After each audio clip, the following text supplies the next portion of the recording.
Örgü mü dediniz kanalımdan dünyadaki tüm dostlara selamlar, sevgiler, saygılar. Örgü mü dediniz kanalıma hepiniz hoş geldiniz. Bu videomda sizlere bir takipçimin istediği bu güzel motif çalışmasının nasıl yapıldığını anlatmak ve paylaşmak istiyorum. Umarım sever ve beğenirsiniz arkadaşlarım. Herhangi bir istediğiniz model olduğu zaman artık topluluk kısmından fotoğraf olarak da paylaşabiliyoruz. Ve buradan bana ulaştı izleyicim, takipçim ve bu modeli yapmamı istedi, bu motifleri ben de yaptım. Sizlere de anlatımını yapacağım birazdan. Evet, dilediğiniz bütün örgü projelerinizde motifleri rahatlıkla kullanabilirsiniz. Örneğin bana gönderilen resimde bir hırkaydı arkadaşlarım bu. Hırkalardan kırlentlere, çantalara, daha sonra yeleklere, kilimlere uygun ip kullanarak kilim olarak da yapabilirsiniz arkadaşlarım. Gördüğünüz üzere yuvarlak olarak başlayıp kare ile biten bir motif çalışması. Umarım sizler de sever ve beğenirsiniz. Beğeni ve yorumlarınızı videomun alt kısmında yapabilirsiniz.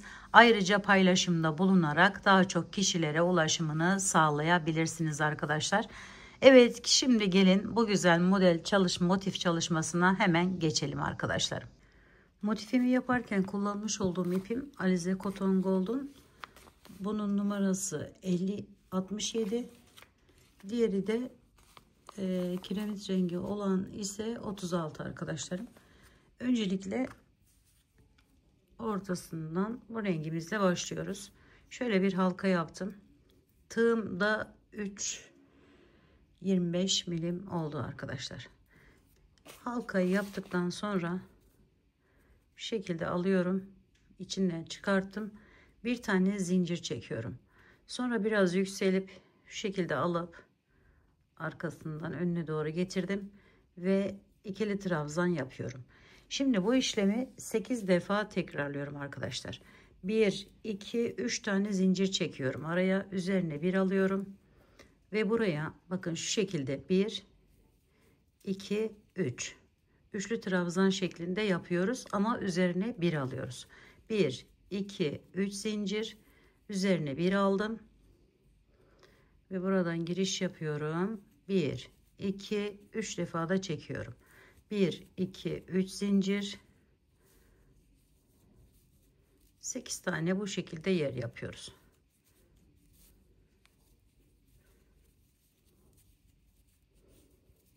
İki, 4, 5,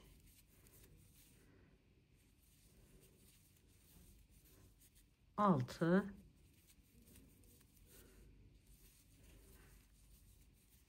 7, 8. Şimdi 8.'yi yaparken bakın şöyle 2, 4, 6, 7, o da 8. 8.'yi yaparken şu fazla ipimi şu şekilde tutuyorum. Şöyle alıyorum ve birinciyi çektim. Sonra ikinciyi ve üçüncüyü. Aradan bu ipimi de aynı zamanda yok etmiş oldum arkadaşlar. Şimdi burada 1, 2, 3 tane zincir çekiyorum. Geliyorum. Şu ilk yerden hemen şöyle girişimi yapıyorum. Ve kaydırma ile bağlıyorum. Diğer renk ipime geçtim. Hemen yan taraftaki boşluğa giriş yapıyorum ve sık iğne ile tutunuyorum. Daha sonra bir miktar yükseliyorum ve şu şekilde arkasından alarak birinci yerimi yapıyorum. Sonra üzerine bir alıyorum. Yanına hemen az önce yaptığımız gibi 1 2 3 üçlü trabzan yapıyorum arkadaşlarım. Sonra tekrar yine bir tane daha yapıyorum. Yani 3 tane üçlü trabzan yapmış oluyorum. Sonra şöyle bakın, şuraya alttan bu ipimizi de götürelim. Bir tane zincir çekiyorum araya, üzerine bir alıyorum. Her birisinin içerisine 3 tane üçlü trabzan yapıyoruz. Aralarında birer tane zincir çekerek. Şöyle bir tane zincir çektim. Buraya geçiyorum.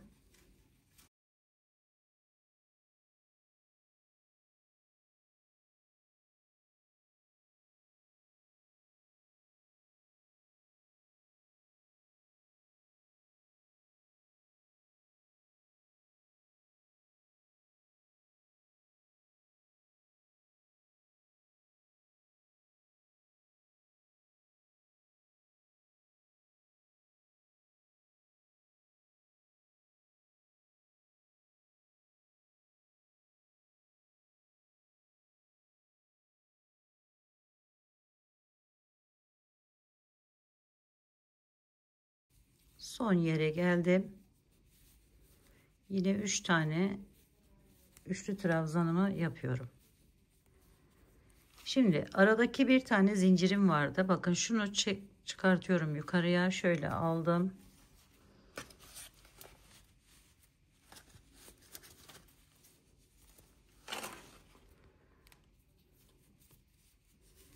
Bir zincirimi çektim. Geliyorum. Şu tepe noktasından giriş yapıyorum. Bu şekilde alttaki ipimi de yukarıya doğru alıyorum. Ve bu şekildeyken diğer ipimi alıyorum. Ve bununla çekiyorum arkadaşlarım. Şöyle tamamlıyorum. Sonra burada üzerine bir alıyorum. Geliyorum aşağıya. Bakın şu ikili üçlü trabzanımın üzerinden giriş yapıyorum. Üzerine bir tane aldıktan sonra şöyle çekiyorum yukarıya ve buraya bir tane ikili trabzan yapıyorum. Bu şekilde. Sonra hemen buradan bakın. Birinin üzerine atlıyoruz. Ortadakinin üzerinden giriş yapıyoruz. Buraya bir tane sık iğne, iki tane zincir, tekrar bir tane daha aynı yere sık iğnemi yapıyorum. Bu şekilde. Şöyle bir görüntü. Sonra üzerine bir alıyorum. Geliyorum bu araya. Giriş yapıyorum. Bu şekilde çektim. Ve bu şekilde tamamlıyorum. Bir tane zincir çekiyorum araya. Üzerine tekrar bir alıyorum. Aynı yere, aynı ikili trabzanımın üzerine giriş yapıyorum. Biraz yükseldikten sonra şu şekilde çekiyorum. Sonra şu ortadakinin, bakın şöyle üçlü vardı. Onun ortasındakinin üzerinden giriş yapıyoruz. Şöyle çektik. İki tane zincir çekip aynı yere bir tane daha sık iğne yapıyoruz. Üzerine bir aldık. Alttaki boşluğa geçiyoruz. Oradan çıkarttık, yukarıya doğru çektik. Şöyle bir görüntü bakın. Sonra bir tane zincir çektim. Üzerine bir aldım. Yine aynı buradan giriş yapıyorum. Yükseldim biraz ve bu şekilde tamamlıyorum. Şimdi ortadakine geçtim. Sık iğnemi yaptım. 2 tane zincirimi çektim. Aynı yere bir sık iğne daha yapıyorum. Sonra üzerine bir alıp diğerine geçiyorum. Aşağıya indim. Bu araya bir tane zincir çekiyoruz. Tekrar üzerine alıp bakın şunun üzerinden giriş yapıp buraya şöyle ikili trabzanımızı yapıyoruz. Sonra buna geçtik. Sık iğne yaptık. Bir iki zincir çektik. Tekrar bir sık iğne daha yapıyoruz. Üzerine bir aldık. Buraya indik. Bir tane zincir çektik. Aynı yere bir daha. Şöyle bir görüntü elde ediyoruz arkadaşlarım. Devam edelim. Aynı şekilde bu sırayı tamamlayalım. Sık iğne olan yerlerde 2 zincir, diğer ikili trabzan olan yerlerde bir zincir çekiyoruz.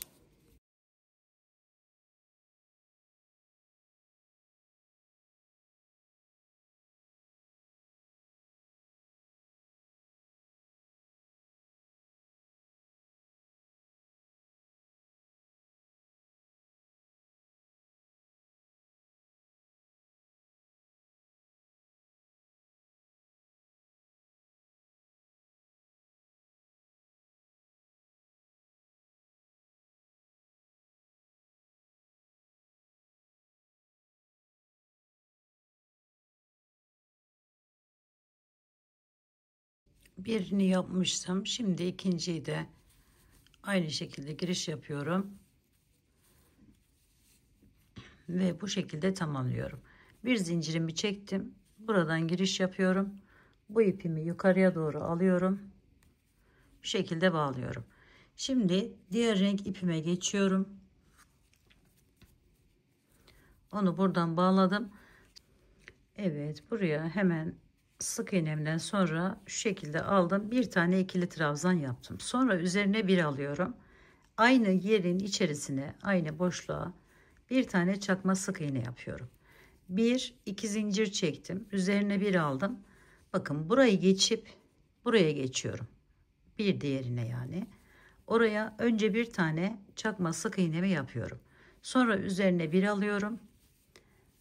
Bir tane ikili trabzan yapıyorum. Bir iki tane zincir çekip üzerine bir aldım. Bir tane ikili trabzan, bir tane çakma sık iğne yapıyorum.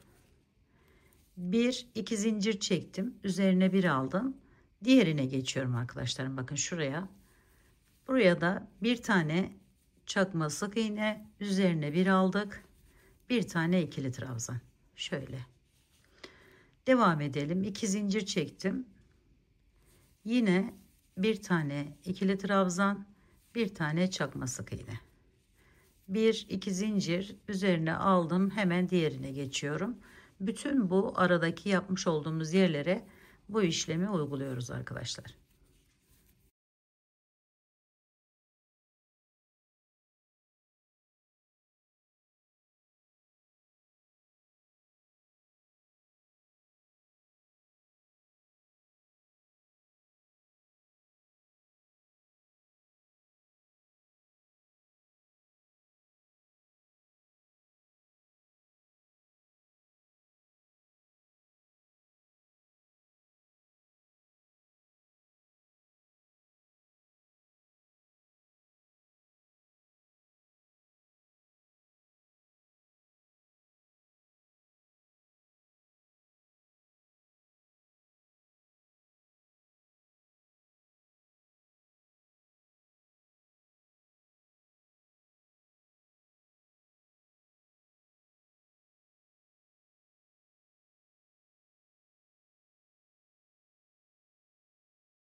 Şimdi yarısını burada tamamlamıştım.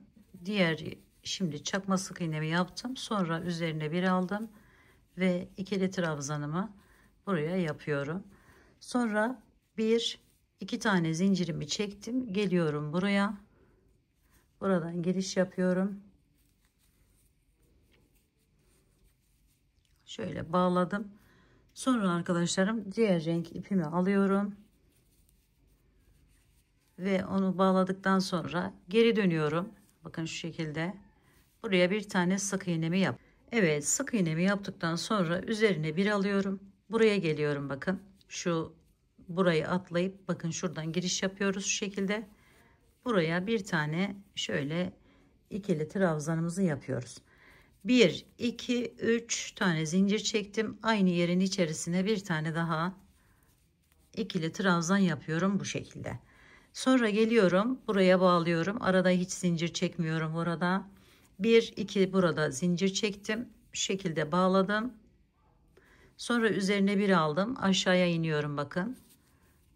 Oraya bir tane ikili trabzan, 1 2 3 zincir, tekrar bir ikili trabzan daha yapıyorum. Bu şekilde.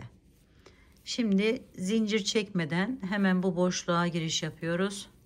Bir tane sık iğne, 1 2 zincir, tekrar bir sık iğne daha yapıyoruz. Üzerine bir aldık. Bu boşluğa geçiyoruz. 1 1 2 3 zincir, 3 zincirden sonra tekrar üzerine alıp aynı yerden giriş yapıyoruz ve bir tane daha ikili trabzan yapıyoruz. Hemen buraya geçiyoruz. Sık iğnemizi yaptık. 1 2 zincir çektik. Tekrar bir sık iğne daha yapıyoruz. Üzerine bir aldık. Buraya geçiyoruz. Bir tane ikili trabzan, 1 2 3 tane zincir, sonra tekrar bir ikili trabzan daha yapıyoruz. Buraya geçip sık iğne, 1 2 zincir, tekrar bir sık iğne daha. Bu şekilde bu sırayı tamamlıyoruz.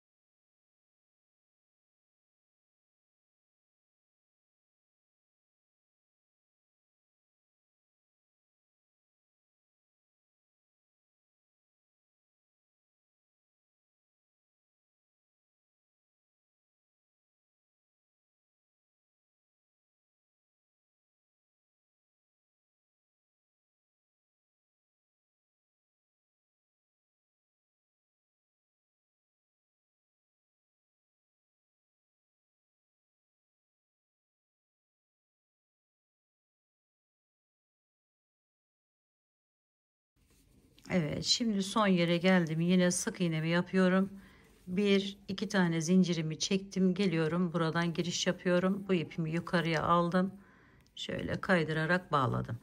Şimdi arkadaşlarım burada bu ipime geçiyorum ve şu önümdeki bu 3 tane zincir çektiğim yere şöyle geçiş yapalım. Hemen buraya geçişimi yapayım şöyle. Şimdi önce bir tane çakma sık iğnemizi yapıyoruz. Sonra yanına iki tane ikili trabzan yapıyoruz. Sonra araya bir iki tane zincir çekiyoruz. Tekrar üzerine bir alıp bir iki, altta bir tane yapıyorduk ikili trabzanı, burada iki tane yapıp bir tane de çakma sık iğne yapıyoruz arkadaşlar. Bir iki tane zincir çektim arada, diğerine geçiyorum. Buradaki elinizin sıkılığına göre 3 de çekebilirsiniz arkadaşlar zinciri. Sonra bakın, önce çakma sık iğnemizi yapıyoruz. Sonra üzerine bir alıp ikili trabzan, bir alıyorum, bir ikili trabzan daha yapıyorum. Bir iki zincir çekip iki tane ikili trabzan, bir tane çakma sık iğne yapıyorum, devam ediyorum. 1 2 3 tane çekin arkadaşlar, rahat olsun. Şöyle bir tane çakma sık iğnemi yaptım. 1 2 ikili trabzan, 1 2 zincir, tekrar iki tane ikili trabzan, bir tane çakma sık iğnemi yapıyorum. 1 2 3 zincir, buraya geçiyorum. Aynı işlemi hepsini yaparak bu sırayı tamamlıyorum.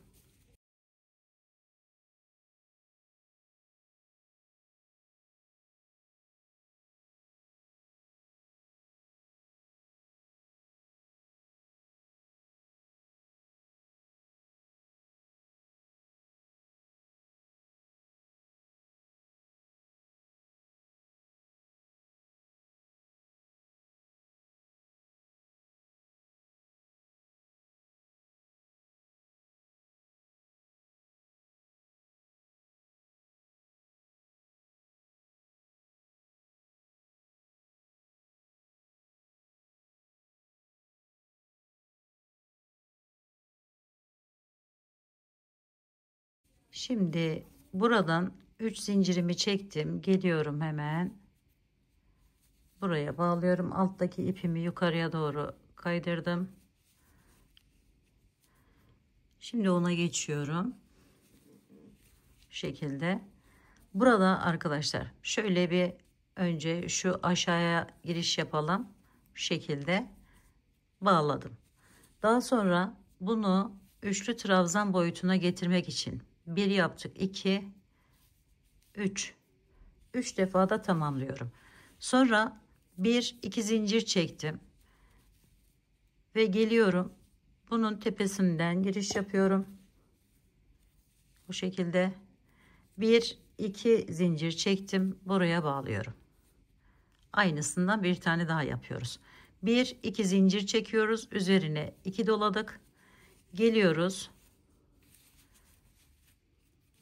buraya geçiyoruz arkadaşlarım. Bakın şu boşluğa, yani bu yere, oradan çıkarttım. 1 2 3, 1 2 zincir, üzerine 2 dolayıp üçlü trabzan yapıyorum buraya 3 tane. 1 2, bu sefer 2 dolayarak yapıyoruz arkadaşlar. Üçlü trabzanlarımızı bu şekilde 1 2 zincir, geldik. Bu tepesinden giriş yaptım. 1 2 zincir çektim. Tekrar bir tane daha buraya sık iğnemi yapıyorum. 1 2 zincir çekiyorum. Üzerine 2 doladım. Her bir bu alttaki yerimizden giriş yaparak aralarında 2 zincirli 3 tane üçlü trabzanımızı yapıyoruz. Bu şekilde. 1 2 zincir çektik. 2 doladık. 1 2, buraya geçiyoruz. 1 2, hemen buraya da sık iğnemizi yapıyoruz. Bakın görüntümüz bu şekilde oluyor arkadaşlar. Evet, bu şekilde bu sırayı da tamamlayalım.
Şimdi buraya geldiğimizde buranın birincisini yapmıştım zaten.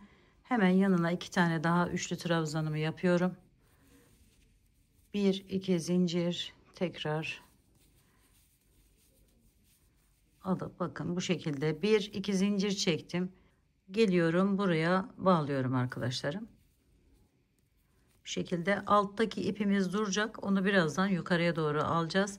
Şimdi bu sırada hemen şöyle yana kaydırma yaparak geçelim. Sonra üzerine bir aldım. Bir tane buraya çakma sık iğnemi yapıyorum. Bir zincir çektim. Üzerine bir aldım. Hemen yanındaki bakın şuradan giriş yapıyorum. Aynı zamanda şu alttaki ipimi de yukarıya doğru alıyorum arkadaşlar şöyle. Ve yine çakma sık iğne yapacağız arkadaşlar burada. Şöyle hemen bir tane zincir çektim. Üzerine bir aldım. Yanındaki boşluğa geçiş yapıyorum. Bir zincir çekiyorum. Üzerine bir alıyorum. Bir yandakine geçtim. Şimdi köşemin bir tanesini burayı yapacağım. Onun için 5 tane zincir çekiyorum. 1, 2, 3, 4, 5. Sonra üzerine bir alıyorum. Bakın bu köşemiz olacak. Şöyle hemen yanındaki yerden giriş yaparak çakma sık iğnemi yaptım. Bir zincir, bir çakma sık iğne, bir zincir, bir sık iğne şeklinde devam ediyoruz. Bakın bu arada bunu atlayacağız. Diğerine yine bir köşe yapacağız. Yuvarlak olan parçamızı kareye çevirmiş olacağız arkadaşlar. Şöyle geldim. Bakın hepsinin aralarından giriş yapıyorum.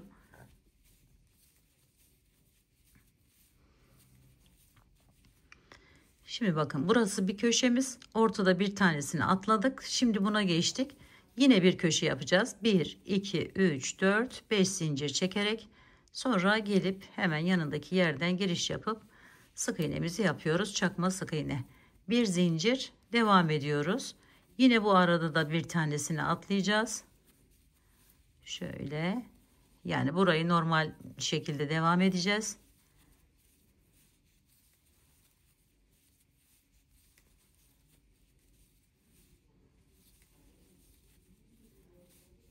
Her bir aradan gördüğünüz gibi giriş yapıp alıyorum. Yine atladım bakın. Buraya bir köşe daha yapacağım. 1 5 zincir çekerek 1 2 3 4 5 zincir. Tekrar üzerine alıp yandaki yere giriş yapıyorum ve çakma sık iğnemi yapıyorum ve devam ediyorum. Bir zincir, bir çakma sık iğne. Şimdi bunu geçiyoruz.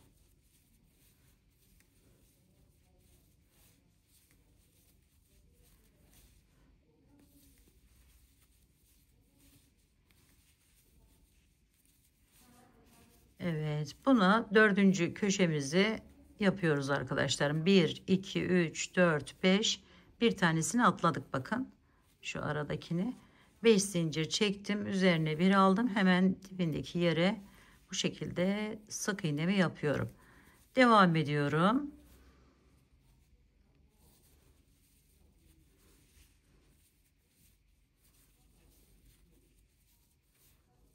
Bakın burayı da geçiyorum.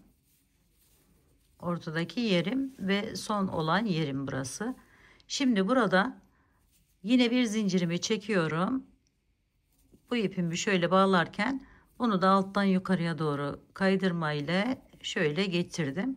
Sonra bunu bağlıyorum. Evet arkadaşlar, diğer ipime geçtim. Şimdi bakın şu köşemiz, bu köşemize iki kalan yer haricinde buralara şöyle, onu da alalım alttan ki gözükmesin. 2 tane sık iğne yapıyorum. Şimdi köşelere iki kalan yere birincisine 2 tane çakma sık iğne,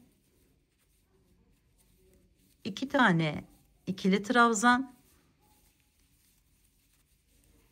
köşeye ise şu şekilde üçlü trabzan, üzerine bir alıp üçlü trabzan yapıyoruz. Sonra 2 zincir çekip tekrar 3 tane üçlü trabzan yapıyoruz. 1 2 3. Sonra üzerine bir alıyorum. Yanındaki boşluğa 2 tane ikili trabzan yapıyorum. Yanındaki boşluğa geçip 2 tane çakma sık iğne yapıyorum. Sonra diğer köşeye, yani buraya gelene kadar, şu ikiye gelene kadar bu aradaki bütün boşluklara, yani şöyle göstereyim. 1 2 3 4 5 5 yere 10 tane sık iğne yapacağız. Yani her bir boşluğa 2 tane sık iğne yaparak devam ediyorum. 1 2 1 2. Evet, bu şekilde devam edelim. 1 2. Bakın şöyle bir görüntü elde ediyoruz. Evet, şimdi son iki yere geldik. Bu ipimizi de kesebiliriz arkadaşlar bu arada.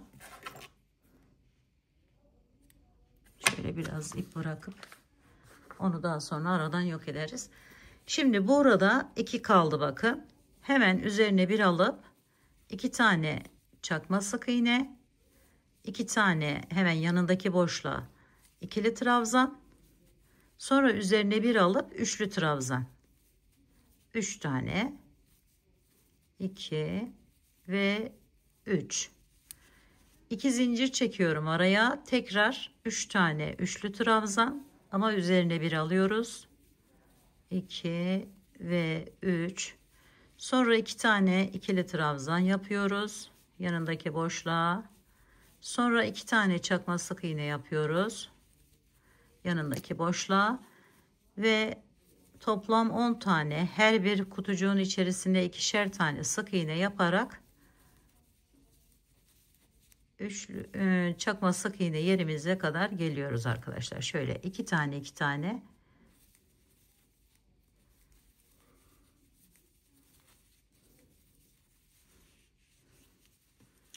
Buraya şimdi 2 tane çakma sık iğne yapacağım. Sonra 2 tane ikili trabzan yapacağım. Köşeyi yine aynı şekilde 3 tane üçlü trabzan yapacağım.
Evet, buraya geldim. Yine şöyle bir geçiş yapıyorum ve yine yükseliyorum. Üzerine bir alıp her bir boş bulunan yere arkadaşlarım şöyle bakın, aralarından giriş yaparak çakma sık iğneler ile bitiriyorum artık. Bu defa ikili trabzan ya da üçlü trabzan yapmayacağız. Bu şekilde aralarından giriş yaparak alıp son sıramızı tamamlayacağız. Köşeye geldim, 2 tane yapıyorum. 2 tane zincir çekiyorum. Tekrar 2 tane daha çakma sık iğne yapıyorum. Sonra üzerine bir aldım. Bakın şu aralarından giriş yaparak devam ediyorum.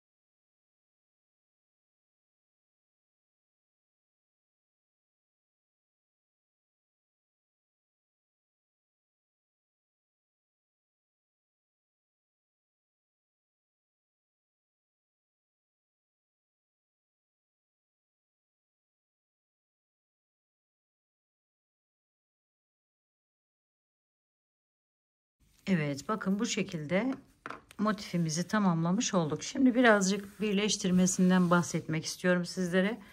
Tabii ki de bütün motifleri bitirdikten sonra iğne yardımı ile ekleme yapabilirsiniz.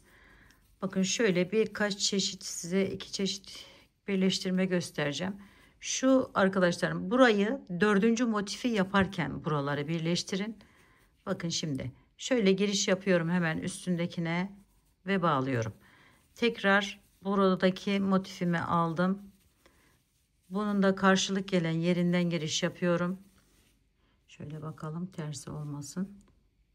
Şöyle aldım, birleştirdim. Devam ediyorum. Her bir yaptığımı yukarıya geçip, yani tamamlanmış motifime geçip bu şekilde ekleme yapıyorum.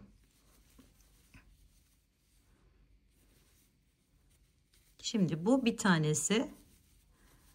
Böyle yaparsanız zigzaglı bir görünüme sahip olur arkadaşlar. Daha önce videolarımı izlediyseniz onlardan da görmüşsünüzdür, ama yeni rastlayan arkadaşlarım, yeni videolarıma denk gelen arkadaşlarım için sadece bunu göstermek istedim.